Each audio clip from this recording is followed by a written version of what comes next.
Doctor সাহেব, আমার ডান পায়ে খুবই ব্যথা।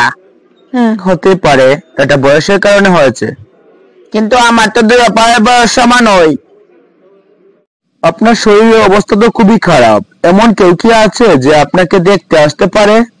হ্যাঁ আছে তো, অন্য একজন ডাক্তারকে বলেছিলাম, সে আমাকে দেখতে আসতে পারে। আপনার সমস্যা কি? আর বলে না ডাক্তার, আমার বন্ধু পেট্রোল খেয়ে ফেলছে, এখন খালি এদিকে ওদিক ঘোরাফেরা করতেছে। ওকে থামানোর উপায় কি?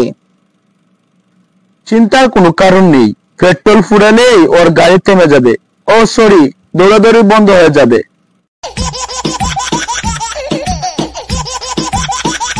কি ব্যাপার, আপনি এভাবে হাঁপাচ্ছেন কেন? সাদে কি আর হাঁপাচ্ছি? কি হয়েছে ব্যাপারটা একটু খুলে বলেন। কিছুক্ষণ আগে নার্স বলেছিল চিন্তার কোনো কারণ নেই, খুব সহজ অপারেশন। হ্যাঁ, নার্স তো সঠিক কথাই বলেছে। এই নার্স তো আমাকে বলেনি কথাটা, বলেছে যে ডাক্তারকে অপারেশন করবে সেই ডাক্তারকে। এসে করে দেখলাম আপনার পেটে অনেকগুলো চামচ, এই চামচগুলো কোথা থেকে আসলো? আপনি তো অপারেশনের পরে বলেছেন দৈনিক 2 চামচ করে খাইতে। ডাক্তার সাহেব, গতকাল হা করে ঘুমাতে গিয়ে আমার মুখের মধ্যে একটা ইঁদুর ঢুকে গিয়েছে। তাহলে আজ ঘুমানোর সময় হা করে ঘুমিয়ে থাকবে আর বিড়াল মুখের মধ্যে ঢুকিয়ে ফেলবে ইঁদুরটাকে ধরে নিয়ে আসার জন্য। তো আপনার দাঁত ভাঙলো কিভাবে? আর বললেন না, আমার বউয়ের বানানো রুটি যে শক্ত।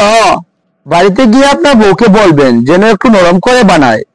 আরে মিয়া, আপনার চেয়ে কম বুঝি নাকি? বলেছিলাম বলে তো এই দশা।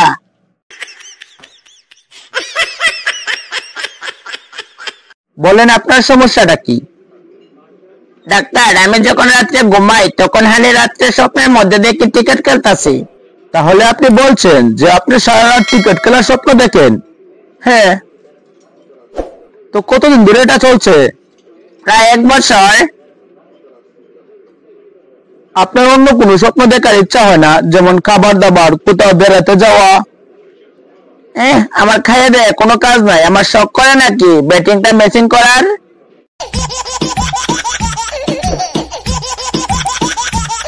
এখনো যারা যারা সাবস্ক্রাইব করেনি, সাবস্ক্রাইব করে পাশে থাকবেন। ধন্যবাদ।